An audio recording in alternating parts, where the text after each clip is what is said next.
Good day, grade 11 learners, and welcome to this video where we will be focusing on revision concepts for paper 2 of your final examination.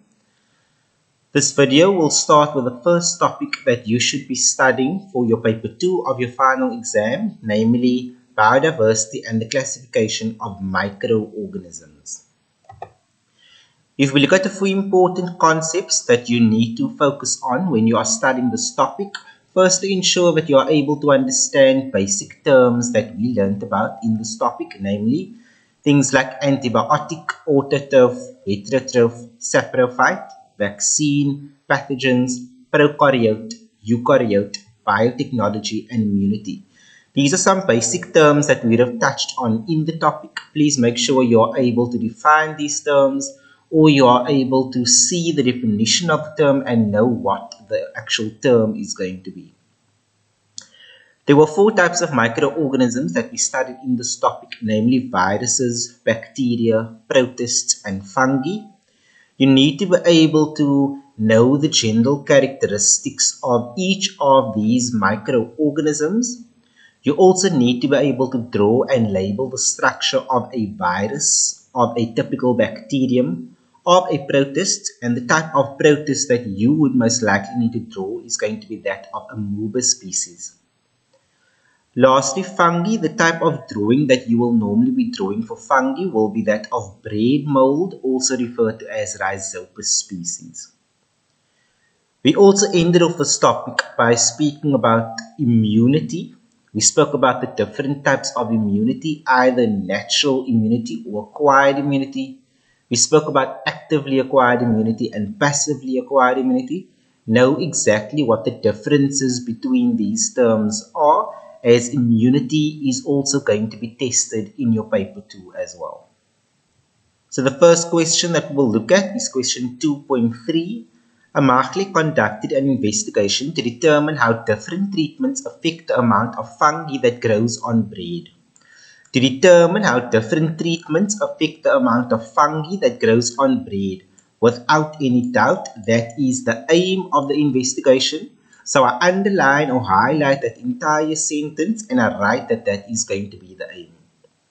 She took 5 slices of bread and treated each in a different way as follows. Slice 1 was left dry. Slice 2, she added 20 milliliters of tap water. Slice 3 added 20 milliliters of lemon juice. Slice 4 added 20 milliliters of sugar water. Slice 5 added 20 milliliters of bleach, also referred to as jik. So she had 5 slices of bread and she treated each slice differently. A spray bottle was used to apply the treatment to make sure that it was evenly spread on the bread.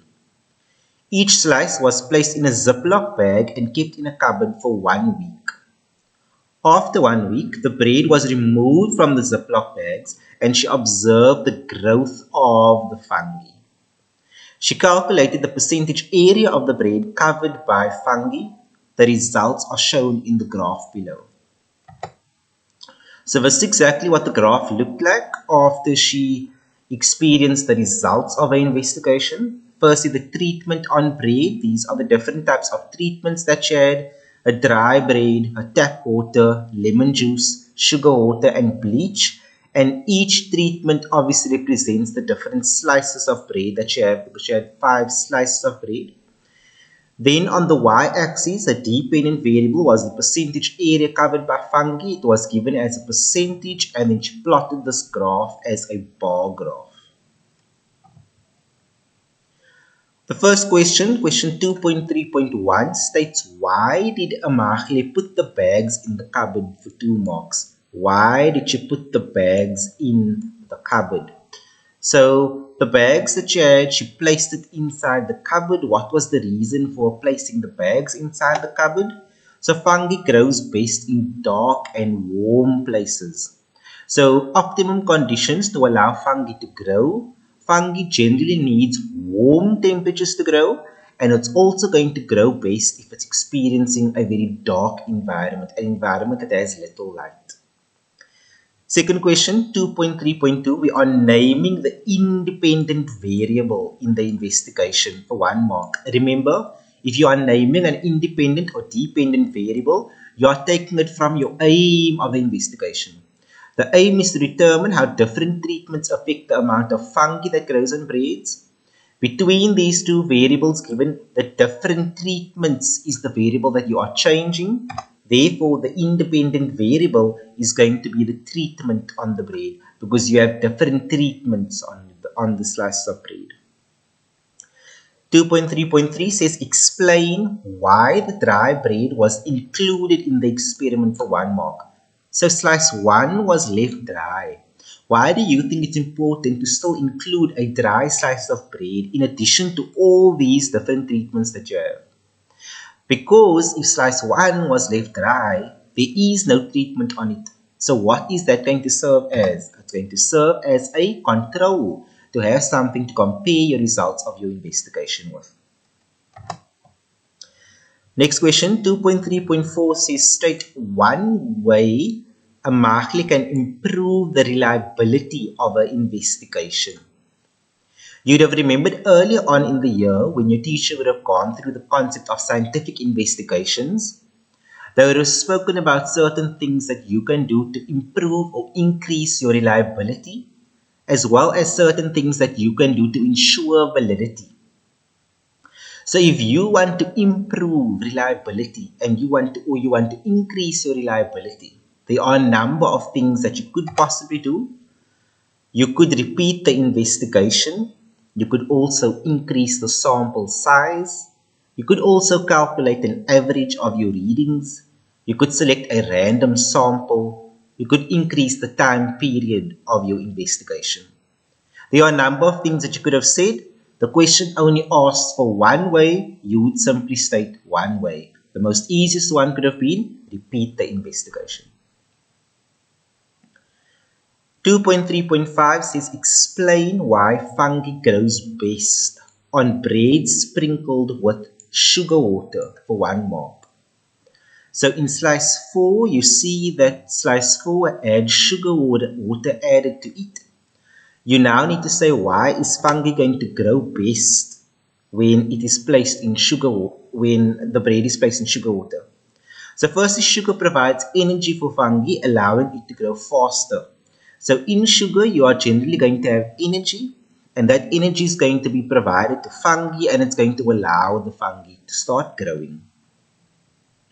2.3.6 give 2 ways a marker ensure that the results of this investigation were valid. What were 2 things that the marker did that ensure that the results of this investigation were valid? Firstly, she used spray bottle to apply treatments evenly. That spray bottle that she used ensured that the same amount of treatment was applied. It was all going to be 20 milliliters. Secondly, the same size slices of bread was used. All these slices of bread, they should have been the same size. She also did that. Having the same quantity of each treatment, you could also have said she used 20 milliliters as a quantity for each treatment, and that 20 milliliters, since the quantity was all the same, it was also something that ensured the validity. So firstly, she used spray bottles for the treatment to apply the treatment evenly. She used the same size slices of bread and the same quantity of treatment. She used 20 milliliters for each type of treatment that she was going to use on the different slices of bread. The next question, 2.2 says the bar graph below shows the frequency with which a protozoan expels water when placed in solutions of varying concentrations. Study the bar graph and answer the questions that follow. So if you look on the x-axis, the percentage of salt in water is going to be the independent variable. On the y-axis, the discharge frequency is going to be the dependent variable. And the unit of measurement will be the number of times per minute interval. So 2, 4, 6, 8.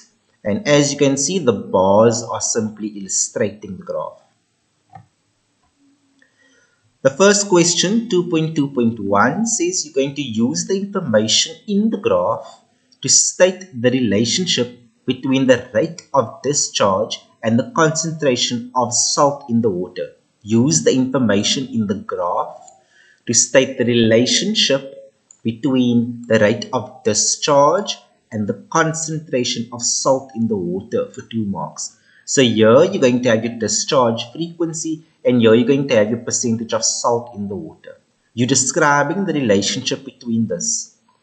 You will start with your independent variable. What's the independent variable? The percentage of salt in the water. The question says concentration of salt. So what does that mean? The numbers are increasing. So what are you going to say?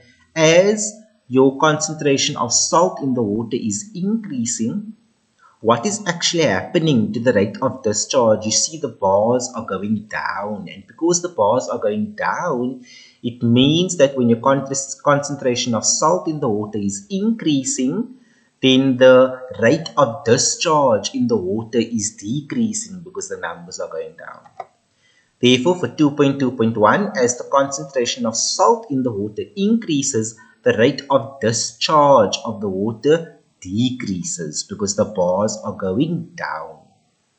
Question 2.2.2 states how often did amoeba species discharge water when the salt concentration was 2%. So when the salt concentration was 2%, which is this year, there you have 2%. How often did the amoeba species discharge water? So you see here it corresponds to 10, and 10 what? 10 times per 5-minute interval. Therefore 2.2.2 we are saying 10 times per 5-minute interval. The next question 2.2.3 says how many times in 1 hour did the amoeba species discharge water when the salt concentration was 4%, and show all your calculations because this is for 3 marks. So how many times in 1 hour did the amoeba species discharge water when the salt concentration was 4%? This is the salt concentration of 4%. This is the bar we are looking at. If we look here, we can see that is the point that they are touching on. It's above 6 and just before 8. Therefore, for 2.2.3, we're going to read it as 7. So we're going to take 7 out of the dependent variable. We're going to read the value as 7. But we don't want the number of times per minute interval. We want how many times in 1 hour. 1 hour comprises of 60 minutes. It comprises of 60 minutes. And thus, 7 times that we are going to read here is going to be for a 5-minute interval. Therefore, you say 7 multiplied by 60 divided by 5 because you're taking into account that it's going to be in 1 hour. I'll repeat that. You read off the value 7, but you saw that it's 7 times per 5-minute interval. You don't want it 5-minute interval, you want it for 1 hour. Therefore, 7 times 60 minutes or in an hour divided by 5 will give you a total of 84 times. That is how you get 3 marks for 2.2.3. Lastly, 2.2.4 asks you to draw a label diagram that shows the structure of amoeba species for 5 marks. This is definitely a prescribed drawing that could possibly be asked of you. Remember, there are different types of microorganisms that could also be asked as well, namely the virus, the bacteria, as well as rhizopus species. If we look at the answer to question 2.2.4, the structure of amoeba species, this is exactly what you would have drawn for 2.2.4. You need to make sure that you are going to place the label of your diagram at the bottom. You're going to say the drawing of amoeba species. Since it is a 5-mark question, you get 1 mark for your heading, 1 mark for having the correct drawing if you drew the amoeba species, 1 mark, and any 3 correct labels. Label any 3 things: the nucleus, cell membrane, pseudopods, cytoplasm, food vacuole, etc. You'll get 3 marks, and if you add all of this, it gives you a total of 5. Please make sure that you know exactly how to draw the different types of microorganisms. This is 5 easy marks that you can easily have in the bag out of 150. The next question, 2.1, states the novel coronavirus named COVID-19 escalated to a pandemic level during 2020. Scientists around the world raced to produce a vaccine to help fight the virus. However, it would take months before a vaccine could be released once it had been discovered. Below is the virus that caused our world to change. So this is basically the coronavirus, and there are different labels. You have label A and you have label B. Firstly, 2.2.1, you are providing labels for the viral parts A and B respectively for 2 marks. So if you look at label A is referring to the protein coat, and label B is going to be referring to the RNA. It's the nucleic acid on the inside. So label A, the protein coat, and label B, RNA. 2.1.2, why were antibiotics not prescribed to fight against the virus for 2 marks? Now, we generally know that antibiotics is going to be a type of cure that we are going to use to fight bacterial infections. But antibiotics cannot be used to cure viruses. Therefore, the answer to 2.1.2, antibiotics are used to kill living organisms such as bacteria. You can use it to kill bacteria. Viruses are non-living, and therefore antibiotics are not going to be treated, are not going to be used to treat a virus. 2.1.3, explain how a vaccine works to protect us from a disease for 3 marks. How does a vaccine work to protect us from a disease? So you would have remembered earlier on in term 1, we would have spoken about a person is given a weak strain of the germ. The body will produce antibodies to fight the infection. The antibodies will protect them against a new infection. So firstly, the person is given a weak strain of the germ. The body then produces antibodies to fight off the infection. And thirdly, the antibodies will protect them against the new infection or the same germ. So the vaccine is simply a weakened form of the virus that gets injected into your body. Once that virus gets injected into your body, the body is going to start producing antibodies. Those antibodies are then going to protect you from this specific virus or another virus that may possibly come into play. So 3 marks for 2.1.3. So 2.1.4, why would it take so long for a vaccine to be released? The vaccine would need to go through trials to ensure it has no negative effects. So the vaccine generally needs to go through trials. It needs to go through certain tests to make sure that it is actually going to be something that can work. So that when people take it, they can actually rely on it and it does not disappoint them. The next question, 2.2, states malaria causes over 400,000 deaths each year globally. 2.2.1, name the protozoan that causes malaria. The protozoan that's going to cause malaria is referred to as Plasmodium. 2.2.2, what is the vector that spreads malaria? The vector that spreads malaria is regarded as the Anopheles mosquito. So you can either say mosquito or you could name the mosquito the Anopheles mosquito. Preferably give the name Anopheles mosquito. 2.2.3, give 2 common symptoms in malaria patients for 2 marks. What are 2 common symptoms that you will find in malaria patients? You'll generally have a headache, fever, sweating, chills, muscular pain, abdominal pain, diarrhea, nausea, vomiting, loss of appetite, cough. These were a number of symptoms that we would have looked at. Any 2 common symptoms, you would have gotten 2 marks for that question. 2.2.4, how can malaria be prevented if there are no medication or vaccine available? How can malaria be prevented if there is no medication or vaccine available? Now, there are certain preventive measures that we can take. When we are at home, generally you can prevent getting bitten by mosquitoes.